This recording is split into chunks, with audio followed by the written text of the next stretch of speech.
आज हम करने वाले हैं एक्सरसाइज 5.4 में क्वेश्चन नंबर 21 से। इससे पहले वाले क्वेश्चन हमने कर लिए हैं, किसी बच्चे ने नहीं देखे हैं डिस्क्रिप्शन में जाके चेक कर ले भाई, लिंक आपको गिवन है। तो नाउ उम्मीद करता हूं तुमने वो क्वेश्चन देखे हैं और उसके आगे के फर्दर कॉन्सेप्ट समझने के लिए तुम वीडियो देख रहे हो। तो write the expression a n minus a k, ये लिखो। तो किसके लिए लिखो? और फॉर द एपी दिस, ये एक एपी है। तो आपके पास इसका आंसर नहीं है, एक बार दूसरा आंसर है। एक एपी आपके पास है जिस एपी को इसने कहा है ए है, दूसरी टर्म ए प्लस डी है और तीसरी टर्म ए प्लस टू डी, ये है। अगर आप इसकी ए एन टर्म निकालो, देखो इसमें ए एन लिखा हुआ है, एन एथ टर्म निकालो, तो आप लिखोगे that is a plus n minus one into d होता है। मैंने कहा हाँ। ए कितना है? ए इसमें फर्स्ट टर्म कितनी है? ए ही है। तो ए वन कितना है? ए। और अगर डी की बात करूं तो ए टू माइनस ए वन करूँगा, तो आप लिखोगे इसमें ए टू है ए प्लस डी, उसमें से अगर मैं ए वन ए माइनस कर दूं तो मेरे पास आता है डी। तो डी क्या है? डी है। डी क्या है? डी है। तो आप लिखोगे a plus n minus one into d, और इसको हम सोल्व करें तो हो जाएगा a plus n d minus d. ये आपकी एनएथ टर्म है इस पर्टिकुलर गिवन एपी की। तो मैंने कहा इस एपी की केएथ टर्म निकाल। तो क्या करना है? बोले एन की जगह के पुट कर देंगे और कुछ नहीं करेंगे। मैंने कहा वेरी गुड, ए प्लस के माइनस वन इंटू डी होगा, क्योंकि ए है और डी डी है ना।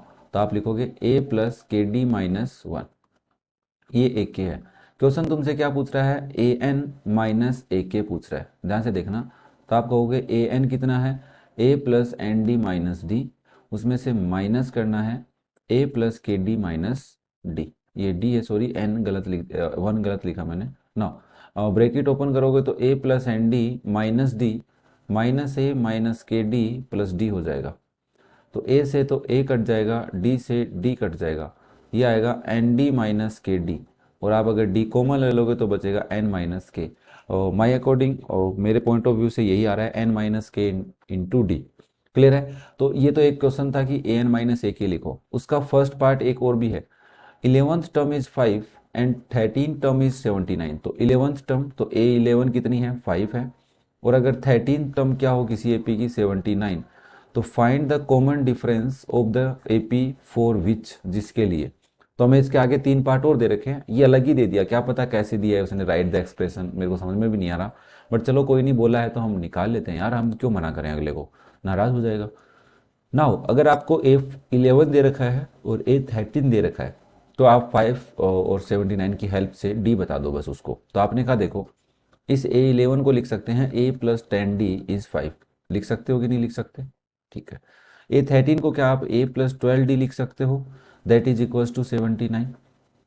माइनस कर लो, माइनस माइनस माइनस, ए से ए कट जाएगा, 10 में से माइनस 12 करोगे 2d आएगा, और 79 में से 5 माइनस कर लो और माइनस का साइन लगा दो तो 74 आ गया।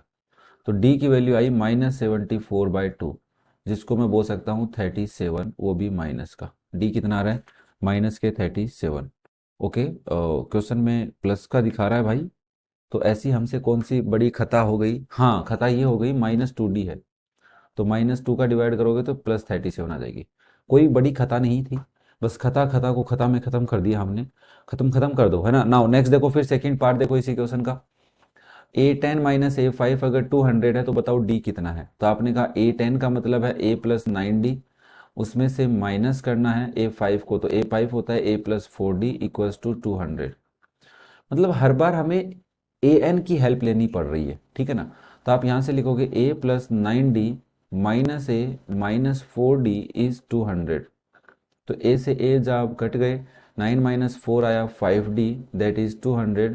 तो d की वैल्यू आ गई बचा 500, सॉरी सॉरी सॉरी, और 200 है, not 500। 200 divide by 5 that is 40। तो सेकेंड वाले पार्ट में d की वैल्यू 40 आ रही है क्या? एकदम सही आ रही है। थर्ड पार्ट देखो, 20th term is 10 more than 18th term. तो A20 जो है वो क्या है? A18 से 10 ज़्यादा है, ये कह रहा है।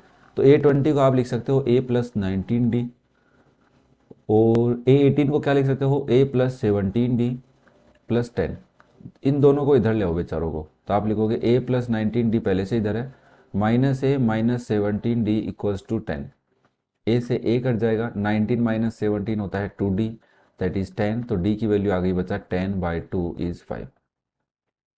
मेरे हिसाब से ज़्यादा बड़ी बातें तो हो नहीं रही, बट छोटी छोटी हो रही हैं, नई नई बातें हैं, सीखते रहते हैं, टाइप्स ऑफ क्वेश्चन करते रहोगे तो डाउट्स क्लियर होते रहेंगे। नेक्स्ट देखो question number 22, find n if the given value of x is nth term of the given AP. Okay, जो आपको एक्स दे रखा है वो क्या है, nth टर्म है, मतलब ए एन है।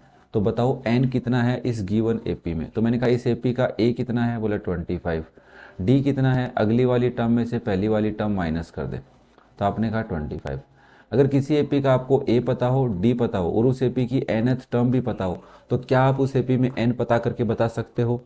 तो आपको कि सिंपल सा ए एन nth टर्म का फॉर्मूला लगाएंगे और उसमें ए डी और ए एन की वैल्यू पुट करेंगे, एन आ जाएगा। मैंने कहा इतना इजी है, बोले हाँ, सोल्व करके दिखाओ। ए एन कितना होता है, a plus n minus one into d होता है। तो as per question A N x है, तो ए एन की वैल्यू 1000 है, इक्वल्स टू ए की वैल्यू 25 है plus n minus one into 25। थोड़ा सा सोल्व करेंगे तो 25 प्लस 25 एन माइनस 25 इज 1000 है। तो 25 से 25 महाराज कट जाएंगे, तो एन की वैल्यू आएगी 1000 अपॉन 25, दैट इज 40। कितनी आ गई, 40। 40 आ रही है क्या, हाँ 40 आ रही है। सिंपल सा क्वेश्चन है। मैंने सेकंड पार्ट नेक्स्ट स्लाइड में क्यों रखा है मेरे को भी नहीं पता, बट गलती से रख दिया तो रख दिया। अब देखो इस एपी में ए कितना है, फर्स्ट टर्म -1, डी कितना है, सेकेंड टर्म में से माइनस कर दो फर्स्ट टर्म को, ध्यान से करना भाई। तो ये हो जाएगा -3 + 1 दैट इज -2, डी -2। और x क्या है, ए एन, तो ए एन कितना है यहाँ पे -151। x is represent nth term of given AP. Okay, ये लिखा हुआ था। तो आप कहोगे ए एन का फॉर्मूला होता है a plus n minus one into d. तो ए एन हमारे को गिवन है -151, ए कितना है -1 प्लस एन पता नहीं -1, डी पता है -2। थोड़ा सा सोल्व करते हैं, -1 -2n +2 और -151। तो ये हो गए +1 -2n इज -151, +1 इधर ले आते हैं, -151 -1 इक्वल्स टू -2n। ये हो गए माइनस के 152 इक्वल्स टू -2n। n की वैल्यू निकालोगे -152 अपॉन -2, माइनस से माइनस कट जाएगा तो ये आएगा 76 और आंसर 76 ये क्या आंसर, यस सेकेंड पार्ट का 76 है। बता थर्ड पार्ट, तो ए का वैल्यू है 5 होल 1/2, जिसको आप लिख सकते हो 5 2 10 और A1 11/2। आपको अगर डी निकालना है तो आप लिखोगे 11 माइनस 5 होल 1/2, जिसको आप लिख सकते हो 11 माइनस 11/2। तो ये हो जाएगा 22 माइनस 11/2, दैट इज ऑल्सो 11/2। अच्छा, सही है पक्का। और बाकी में भी चेक कर सकते हो, ठीक है, कोई बड़ी बात नहीं है। हाँ बट मेरे हिसाब से ठीक है। चलो कोई नहीं, ए एन निकाल लेते हैं। ए एन दे रखा है क्या, यस। तो ए एन का फॉर्मूला लगाएंगे a plus n minus one into d. A n कितना है 550, ए कितना है 11/2 plus n minus one into also 11/2। Solve कर लो, 11/2 plus 11/2 n minus 11/2 equals to 550। ये कट गए भाई, तो n की वैल्यू आ गई, देखो 11/2 है ना, 11 मल्टीप्लाई में 2 डिवाइड में, उधर जाएगा तो 11 तो जाएगा डिवाइड में और 2 जाएगा मल्टीप्लाई में। तो ये आएगा 50 तो आप लिख सकते हो 100। n कितने इस एपी में 100 है, बट आंसर भी 100 है। और फोर्थ पार्ट भी है इस क्वेश्चन में। ये 121/11 और 31/11, ये डॉट डॉट डॉट डॉट। तो आप बोलोगे a की वैल्यू तो 1 है, डी की वैल्यू हो जाएगी 21/11, second term minus first term, that is 21 minus 11/11। तो ये हो जाएगी 10/11। अब आप बोलोगे ए एन दे रखा है, तो ए एन का फॉर्मूला लगा दो a plus n minus one into d.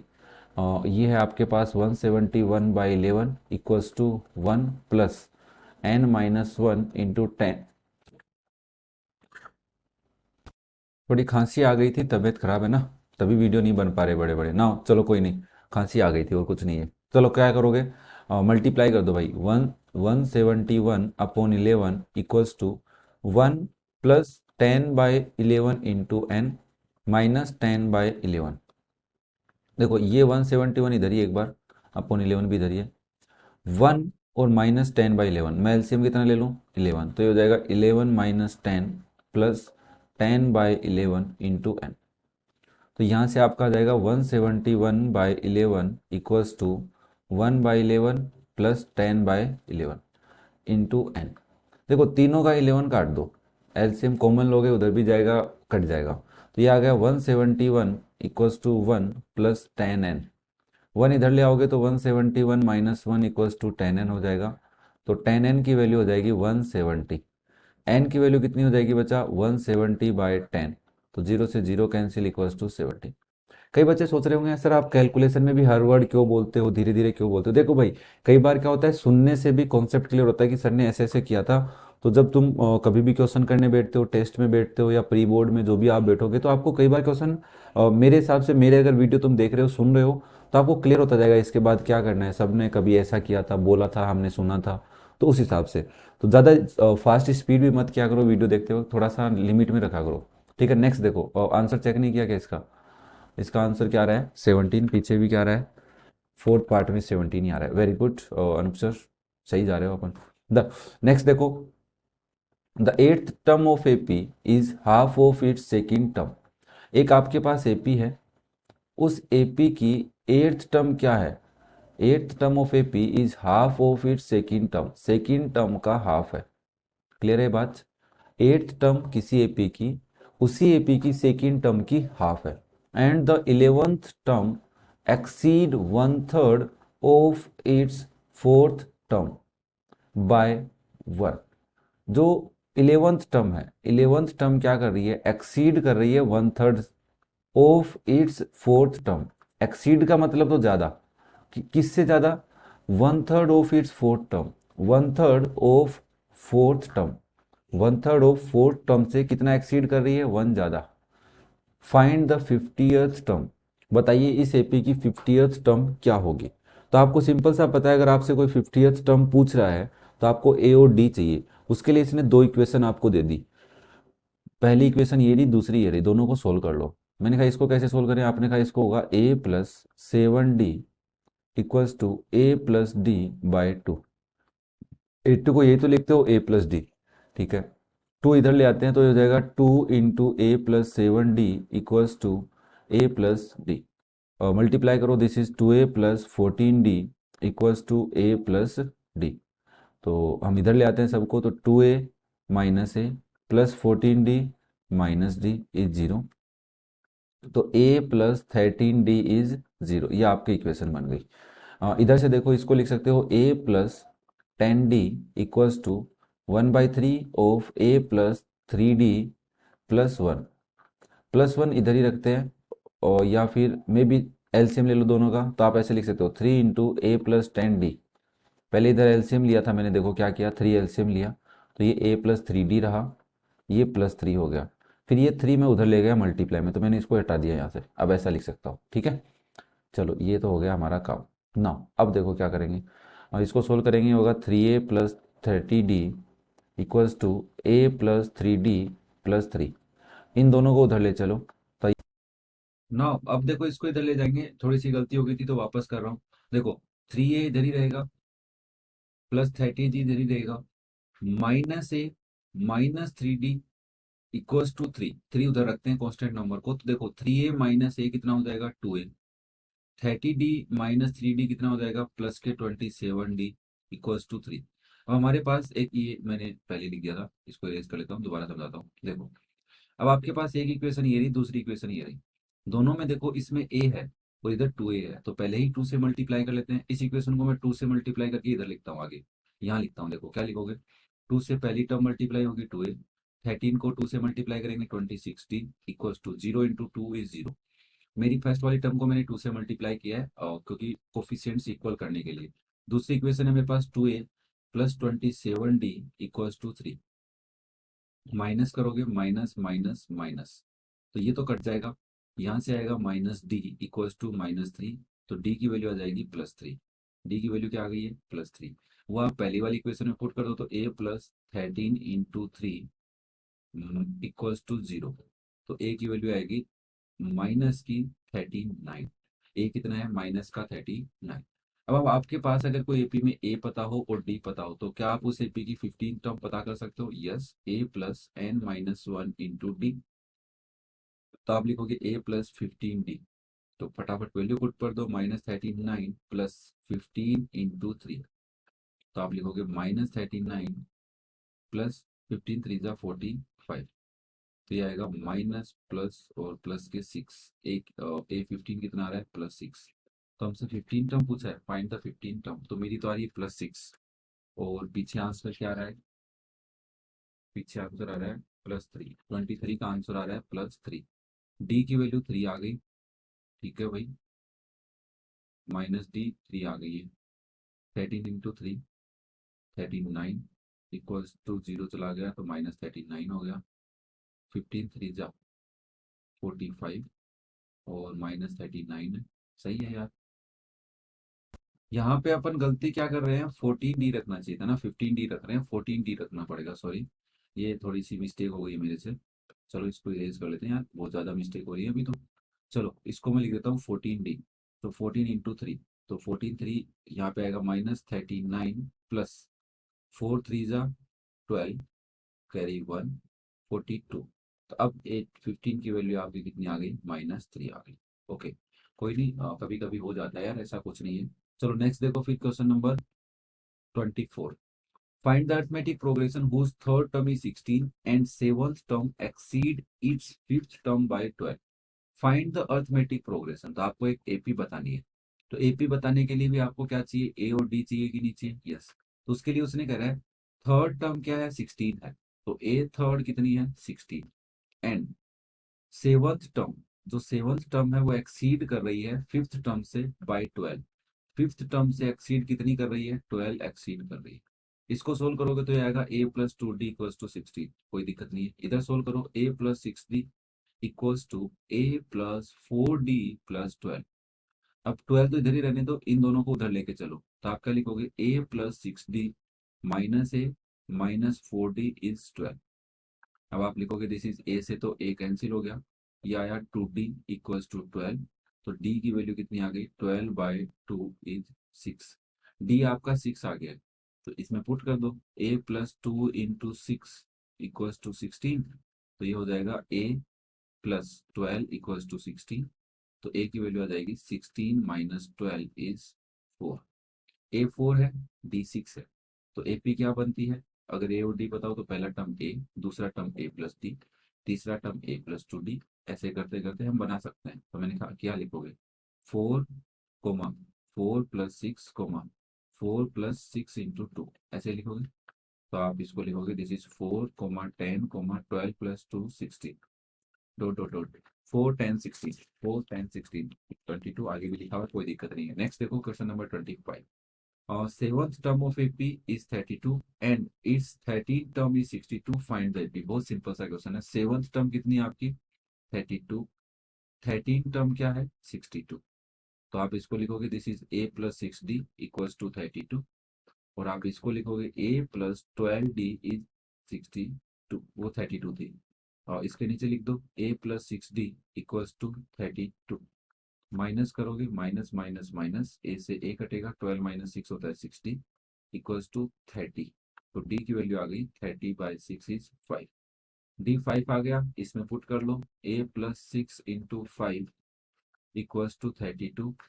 ए की वैल्यू आएगी 32 माइनस 30 इज 2। ए 2 है, डी 5 है। तो आपको क्या पता करना है, जल्दी बताओ क्या पता करना है। आपको पता करना है एपी। तो आप लिखोगे 2, दूसरी टर्म होगी 2+5 इज 7, तीसरी टर्म होगी 7+5 इज 12, फिर आएगी 17। ऐसे करते करते एपी बन जाएगी। और ज़्यादा समझाने की जरूरत नहीं है मेरे को, मेरे हिसाब से। नेक्स्ट 26 क्वेश्चन देखो। Which term of AP will be 84 more than 13 term. कि बताओ कौन सी टर्म है, तो हमने कहा nth टर्म है जो क्या है 84 मोर देन है 13 टर्म। 13 टर्म से क्या है 84 मोर देन है। तो आपने कहा क्या nth टर्म क्या लिखते हैं, मैंने कहा a+n-1 इंटू डी लिखते हैं। 13 टर्म क्या लिखते हो, आपने कहा a+12d लिखते हैं। कितनी है 84। आपके पास एक एपी है, उस एपी में कह रहा है कि बताइए कौन सी टर्म। तो मैंने कहा ये जो कौन सी का वर्ड है इसको बोल देते हैं nth टर्म। क्या है 84 ज्यादा है 13 टर्म से, 84 ज्यादा प्लस और किससे 13 टर्म से।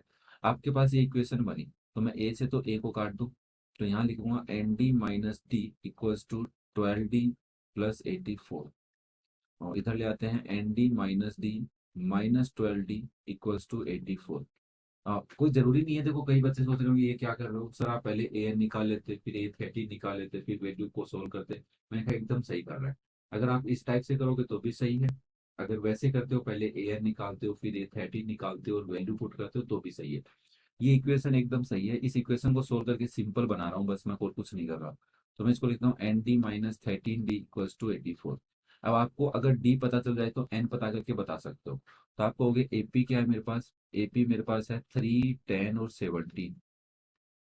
मैं इसमें बता सकता हूँ डी, ओनली डी चाहिए, ए मुझे चाहिए ही नहीं इस इक्वेशन में। तो डी के लिए क्या लिखोगे, 10 माइनस 3 इज 7, तो डी की जगह 7 पुट कर दो, n d minus 13 into 7 equals to 84। तो यहाँ पे n इंटू 7 भी लिख दो, इक्वल्स टू 84 प्लस 7 3 जा 21 टू 91 आ गया। तो ये बन गया 5 और 17 175, किसके इक्वल है, n इंटू 7 के। तो n की वैल्यू क्या हो जाएगी 175 डिवाइड बाई 7, 7 टू जा 14 7 5 जा 35, तो n की वैल्यू आ गई 23। तो ये जो टर्म है, जो भी टर्म 13 टर्म से 84 ज्यादा है इस एपी में, वो टर्म 25th टर्म ही है। ठीक है, बहुत अच्छा क्वेश्चन है और सिंपल सा है, लॉजिक वाला क्वेश्चन है, बस लॉजिक पता होनी चाहिए, फिर तुम इजीली कर सकते हो। नेक्स्ट देखो फिर question number 27। Two arithmetic progression have same common same common difference. तो आपके पास एपी एक तो ए वाली है और एक बी वाली। ठीक है, तो इस एपी की अगर मैं बात करूं तो फर्स्ट टर्म फर्स्ट टर्म क्या है, ए है, और कॉमन डिफरेंस क्या है, जो कॉमन डिफरेंस इस फर्स्ट वाली टर्म एपी का है, अगर वो डी है तो आप बोलोगे, अरे रुक, फर्स्ट वाली एपी का अगर कॉमन डिफरेंस डी है तो सेकंड एपी जो आपकी बी वाली एपी है, इसकी फर्स्ट टर्म आप क्या ले लोगे, बी ले लोगे, और इसका कॉमन डिफरेंस क्या ले लोगे, डी ही ले लेंगे। ठीक है भाई, समझ में आया। अब बताओ, the difference between 100 term is 100 and what is the difference between 1000 term. तो आपने कहा 100 टर्म का डिफरेंस, तो ए 100 माइनस बी 100 कितना है, 100 है। तो हमने कहा ए 100 माइनस बी 100 पता कर लेते हैं। यही तो बोला है ना, डिफरेंस कितना है, 100 है। तो हमने कहा ए 100 क्या होगा, ए प्लस एन, और दैट इज एन की जगह क्या लिखोगे, 100 - 1 into d minus b plus 100 - 1 into d equals to 100। तो आप यहाँ से देखो, a plus 100D minus d minus b minus 100D plus d equals to 100। ये 100D भी कट गया और डी से डी भी कट गया, तो ये आया ए माइनस बी करने पे 100 आएगा। कि 100 कैसे आया, ए माइनस बी करने पे, मतलब 100 टर्म और दोनों की 100 टर्म का डिफरेंस क्या है। मैं बोल सकता हूँ यहाँ से कि अगर आप ए 100 माइनस बी 100 पता करोगे तो वो हमेशा ए माइनस बी आएगा, हमेशा, है ना। तो इसका मतलब अगर हम ए 200 माइनस बी 200 करें तो भी क्या आएगा, ए माइनस बी आएगा। इसका मतलब हमेशा वैल्यू सेम आएगी, बोले हाँ। अगर दोनों की सेम टर्म्स का डिफरेंस निकालोगे तो हमेशा ए माइनस बी ही आएगा। तो आप बोल सकते हो इसका मतलब अगर मैं ए 500 माइनस बी 500 करूँ तो भी क्या ए माइनस बी आएगा, मैंने कहा जरूर आएगा, आप सोल्व करके देख सकते हो। तो आप बोलोगे इसका मतलब ए 1000 माइनस बी 1000 करने पे भी क्या आएगा, ए माइनस बी ही आएगा। मैंने कहा हाँ। अब क्वेश्चन तुम्हें कह रहा है ए माइनस बी की वैल्यू कितनी निकल के आई है तुम्हारी, 100, तो इसका मतलब इसकी वैल्यू भी कितनी निकल के आएगी, 100। तो फॉर एग्जाम्पल हमने इस टाइप का एक एग्जाम्पल भी किया था, और 27 का आंसर 100 ही आ रहा है। इस टाइप का एक एग्जाम्पल भी किया था, अगर किसी ने नहीं देखा है डिस्क्रिप्शन में लिंक मिल जाएगा पूरी प्लेलिस्ट का, वहां से आप देख सकते हो। नेक्स्ट देखो question number 28। For what value n the nth term of arithmetic progression are equal. कि आपके पास एक एपी है, देखो भाई एक एपी क्या है आपके पास है, 63 65 67, और इसी के पास एक दूसरी एपी भी थी जिसका वैल्यू है 3 10 70। कह रहा है कि for what value of n, कि एन की कौन सी वैल्यू निकालूं कि इन दोनों की nth टर्म वही टर्म्स निकालूं। फॉर एग्जांपल आपने एन की वैल्यू 15 समझी, तो आपने कहा अगर मैं इस एपी का 15 टर्म निकालूं और इस एपी का 15 टर्म निकालूं, दोनों क्या आ जाएंगे, for what value of A R equal, वो दोनों क्या आ जाए इक्वल, तो A15 भी इक्वल आना चाहिए B15 के, और इसको मैं B15 बोल देता हूँ। तो आपसे 15 टर्म पूछ रहा है, तो इसका मतलब दोनों में कौन सी टर्म पूछ रहा है, 15 की जगह क्या पुट कर दोगे, AN इक्वल कर दो BN, तो ऑब्वियसली आपका क्या आ जाएगा, A आ जाएगा। तो मुझे बताओ इस एपी का A कितना है, इस एपी का A 63 है, और इस एपी का D कितना है, तो आप कहोगे 65 माइनस 63 कर लो सर, दैट इज 2। मैंने कहा वेरी गुड। इस एपी का A कितना है, तो आपने कहा 3। इस एपी का D कितना है, तो आपने कहा 10 माइनस 3 करने पे 7 आ रहा है। ठीक है, कितना आ रहा है, 7 आ रहा है। क्लियर है बात, सबको समझ में आ रही है, कोई डाउट नहीं होगा। चलो नाउ, अगर मैं तुम्हें कहूँ कि आप एक काम करो, इस फर्स्ट वाली एपी का nth टर्म निकालो, इसका nth टर्म निकालो, तो आप कहोगे इसका nth टर्म आएगा a plus n minus one into d के हिसाब से 63 plus n minus one into two. इसको मैं सोल्व करूंगा तो 63 प्लस 2n माइनस टू आएगा, इट इज 61 प्लस 2n। मैंने कहा ओके। इस एपी का an निकालो, तो आप कहोगे 3 plus n minus one into seven आएगा, तो यहाँ से आएगा 3 प्लस 7n माइनस सेवन, तो इसको लिख सकते हैं 7n माइनस फोर। क्वेश्चन कह रहा है कि n की वैल्यू बताओ, तो मैंने कहा दोनों की वैल्यू सेम आनी चाहिए, बोले हाँ। तो इसका an और इसका an इक्वल कर दो, तो आपने कहा 61 प्लस 2n इक्वल कर देते हैं 7n माइनस फोर के, तो 2n इधर ले आते हैं और 4 इधर लेके चलते हैं, तो ये हो जाएगा 61 plus four equals to 7n minus 2n, तो ये हो जाएगा 65 इक्वल्स टू 5n। तो n की वैल्यू आएगी 65 अपॉन 5, दैट इज 5 वन जा 5 और 5 थ्री जा 15। अगर इन दोनों एपीज की आप अगर 13th टर्म निकालते हो, कौन सी टर्म निकालते हो, 13th टर्म निकालते हो, तो वो क्या आएगी, इक्वल आएगी। और मेरे हिसाब से थोड़ा सा हटके जरूर है, ये बोल सकते हैं, बट ये नहीं कि बहुत बड़ा डिफिकल्ट क्वेश्चन है, हटके जरूर है। नेक्स्ट देखो फिर 29, how many multiple of 4 lie between 10 and 250। Between word का मतलब क्या है, बिटवीन में ना तो 10 है और ना ही 250 है, इन दोनों के बीच में जितने भी नंबर है वो उनको ढूंढो। तो आपने कहा 10 को नहीं लेना, मैंने कहा नहीं। 250 को नहीं लेना, तो आपने कहा ठीक है 10 से मल्टीपल होने चाहिए, तो मतलब वो नंबर 10 से डिविजिबल भी होंगे, बोले हाँ। तो 10 से अगर मैं 4 को डिवाइड करूँ, तो 10 को 4 से डिवाइड कर रहा हूँ, तो 4 टू ज़ा 8 आ रहा है, माइनस करने पे 2 आ रहा है। क्वेश्चन हमें कह रहा है कि 2 पीछे जाओ तो 8 आता है, बट हमें पीछे नहीं जाना, आगे जाना है, तो क्या आता है, 12 आता है। तो सर 12 पहला नंबर है, उसके बाद तो हमें पता ही है 16 आएगा, प्लस 4 कर लेंगे, तो ऐसे करते करते हम आए यहाँ पे। बोल 250 से पहले कौन सा है, तो मैंने कहा 250 में 4 का डिवाइड कर ले, तो आपने कहा 6 4 ज़ा 24 होता है, माइनस किया 10 आया, 6 टू ज़ा 4 टू ज़ा 8 होता है, माइनस किया 2 आया। क्वेश्चन कह रहा है दो कम कर ले, तो मैंने कहा ये आएगा 248। तो बोले ये एक एपी बनेगी, that are the number between 10 and 250 which are divisible by 4 या मल्टीपल बाय 4। तो मैं एक बार 248 में 4 का डिवाइड करके देखा है मैंने, 62 आया है। चलो, अब आपको पूछ रहा है कितने नंबर्स हैं, हाउ मेनी। तो आपके पास एक एपी है, इसकी फर्स्ट टर्म भी है और इसकी लास्ट टर्म भी है, एन भी है। तो आप इसमें फॉर्मूला लगाओगे, डी पता कर लो पहले, तो 16 माइनस 12 करोगे तो ऑब्वियसली 4 ही आएगा। तो आपके पास एक फॉर्मूला होता है a n equals to a plus n minus one into d. तो ए एन कितना है इस एपी का, 248 है बच्चा। ए कितना है आपका, 12 है, प्लस एन कितना है, एन पता नहीं, n minus one into four. 248 equals to 12 plus 4n minus four, तो 248 इक्वल्स टू 8 प्लस 4n बन गया आपका। अब आप 4n की वैल्यू निकालोगे तो वो आएगी 248 माइनस 8, तो n की वैल्यू आएगी 240 बाई 4, दैट इज 60। n कितना है, 60, और मतलब है 60 ऐसे नंबर्स हैं जो 10 और 250 के बीच में 4 से डिविजिबल है। अब आप इन्हीं के बीच में 3 से डिविजिबल भी निकाल सकते हो, 6 से डिविजिबल भी निकाल सकते हो। और एक एक क्वेश्चन ऐसा भी आना चाहिए था, 2 एंड 5। क्वेश्चन तुमसे पूछ ले कि बताओ 2 एंड 5 से डिविजिबल कौन सा है, तो ये एकदम हटके क्वेश्चन है। इसमें आपको इन दोनों के एलसीएम का डिवाइड करके पता करना पड़ेगा। ये एक छोटी सी तुम्हारे लिए गुरु दक्षिणा है, इस टाइप के क्वेश्चन को करके देख लेना। Next question number 30, how many 3 digit number are divisible by 7। कि 3 डिजिट नंबर डिविजिबल बाय 7 है, तो आपने कहा फर्स्ट 3 डिजिट नंबर क्या होता है, मैंने कहा 100, ठीक है, और लास्ट 3 डिजिट नंबर क्या होता है, 999।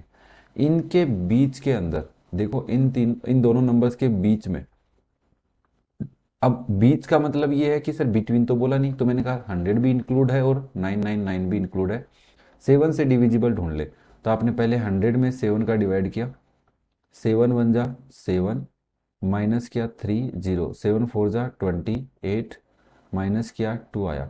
तो अब तुमसे क्वेश्चन कह रहा है कि यार 2 तो मेरे पास है, 100 में 2 एक्स्ट्रा है, अगर 7 का डिवाइड कर रहा है तो 2 एक्स्ट्रा है पूरे डिवाइड से होने से। बट अगर तू 2 कम कर देगा तो एक ऐसा नंबर आएगा जो 7 से डिविजिबल होगा बट 100 से छोटा आ जाएगा। तुझे क्या चाहिए, 100 से बड़ा चाहिए। तो आप क्या करोगे, सर आगे चलते हैं, आगे मैंने कहा कितना चलेगा, 2 तो इसके पास है, तो अगर कोई नंबर को 7 से डिविजिबल करना है और 2 उसके पास है तो आप कितना लाओगे, उसके लिए 5 और लेके आओ। तो आपके पास पहला नंबर क्या आएगा, 105 आएगा, और दूसरा नंबर 112 आ जाएगा, ठीक है। अब मैं 105 में एक बार फिर तुम्हारे क्रॉस चेक के लिए डिवाइड कर लेता हूँ, डिवाइड बाय 7 कर लेते हैं, 15 टाइम जा रहा है, ठीक है, और 100 से 12 में भी जाएगा। बोले ठीक है सर, आगे से तो मिल गया कि यहाँ से स्टार्ट करना है, यहाँ कहाँ करना है ख़त्म, मैंने कहा 999 में 7 का डिवाइड कर, 7 वन जा 7, माइनस किया आया 29, 7 फोर जा 28, माइनस किया और 19, 7 टू जा 14, कितना आया 5। नंबर कह रहा है मेरे पास 5 ज़्यादा है, तो आप या तो 2 ऐड कर लो, तो 2 ऐड करते ही तो 1000 प्लस हो जाएगा, तो आगे तो जाना नहीं है अपने को, पीछे आना है तो 5 कम कर दो, तो इसमें 5 कम करोगे तो कितना आएगा, 994, ये वो नंबर आएगा। तो इनके बीच में जितने भी नंबर हैं वो बता दो कितने हैं। अब मैं तुम्हारे लिए फिर से 994 के अंदर 7 का डिवाइड करता हूँ, 142 टाइम्स आता है, एकदम सही है।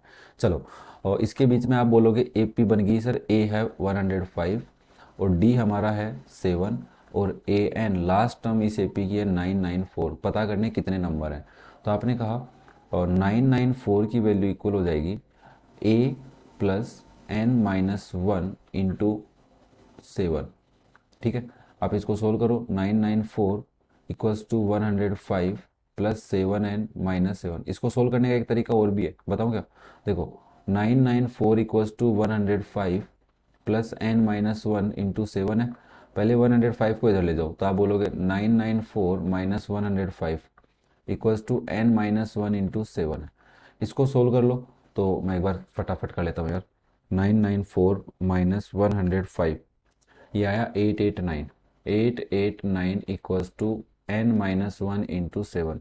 अब एन माइनस 1 को यहीं रखो, 7 को डिवाइड में भेज दो, तो आप बोलोगे 889 upon 7 equals to n minus 1 हो जाएगा।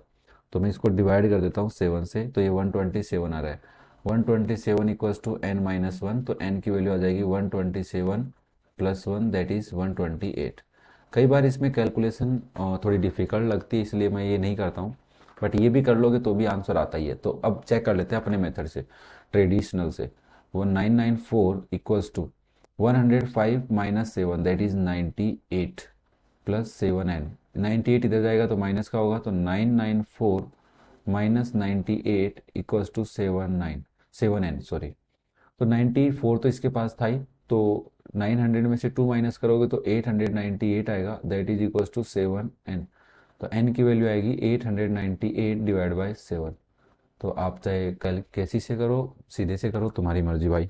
898 डिवाइड बाय 7, 120, ओह ये क्या गलती कर दी सर, सॉरी सॉरी सॉरी, 4 बचेगा तो ये 96 आएगा यार यहाँ पे, तो 90 ये 6 लिखो यहाँ पे, ठीक है ना। 896 डिवाइड बाई 7, थोड़ी सी गलती कर दी, 896 डिवाइड बाई 7, तो 128 आ रहा है, एकदम क्या आ रहा है 128, थोड़ी सी मिस्टेक हो गई थी। तो एन की वैल्यू कितनी आ गई 128। तो 128 ऐसे नंबर हैं जो 3 डिजिट के हैं और 7 से डिविजिबल है। क्लियर है। नेक्स्ट देखो, फिर हमारे पास 31 वाला क्वेश्चन भी कर ही लेते हैं और फिर आगे के क्वेश्चन आगे करेंगे यार। 31 का देखो, which term of the arithmetic progression will be 72 more than it's 41st term, कि इस एपी की कौन सी टर्म ऐसी है जो इसी एपी की 41st टर्म से 41, जो A41 है उससे 72 ज़्यादा है। तो हमने कहा let nth term of this AP is greater than 14 one term to 72 या 72 मोर देन 41st टर्म। तो आपने ये लिखा। अब चाहे तो आप इसको सोल्व करो या फिर डायरेक्ट करो, तो मैं इसको सोल्व करूंगा भाई। a plus n minus one into d equals to a plus 40d plus 72। ये हो जाएगा a plus n d minus d equals to a plus 40d plus 72। 72 इधर रहने दो, इधर ले आओ, तो ये a से तो ये काट दो यार। N d minus d minus 40d equals to 72 n d minus 41d equals to 72। आपके पास एपी क्या है? एपी आपके पास है 8, 14, 20, 26। ठीक है, तो आप बताओ ए कितना है? 8। डी निकालना है, बस ए तो निकालना ही नहीं था वैसे ही। 14 minus 8 that is 6। A d कितना आ गया? 6। 6 पुट कर दो। N into 6 minus 41 into 6 equals to 72। तो 6n इक्वल्स टू 72 प्लस 246। तो n की वैल्यू आएगी, और मैं एक बार फिर से क्रॉस चेक कर लेता हूँ भाई। 41 इंटू 6 होता है 246, इसमें मुझे 72 ऐड कर देना है, तो ये 318 आ रहा है। 318 में 6 का डिवाइड करेंगे तो 6 5 जा 30, जीरो, सॉरी जीरो नहीं, 6 5 जा 30 और 5 3 जा 18, तो 53 आना चाहिए। Divide by 6, 53। तो इस एपी में 53rd जो टर्म है वो टर्म इसी एपी की 41st टर्म से 72 ज़्यादा है। ओके, तो ये आंसर चेक कर लेते हैं। क्वेश्चन नंबर 31 का जो आंसर है वो 53rd टर्म आनी चाहिए। क्लियर है? क्या आनी चाहिए? 53rd टर्म ही आनी चाहिए, एकदम सही है। चलो भाई, मेरी तरफ से आज के वीडियो में इतना ही। आपको फिर भी कोई चीज़ें नहीं समझ में आ रही हो या कुछ डाउट कहीं पे लग रहे हो, कमेंट करके बता सकते हैं। और सब कुछ समझ में आ रहा है तो फिर टेंशन किस बात की है। लाइक करो, शेयर करो, कमेंट करो यार। और अच्छे अच्छे कमेंट करो, मुझे मोटिवेशन मिलता रहे। लाइक करते रहो, कोई दिक्कत नहीं है। Okay, thank you, have a nice day.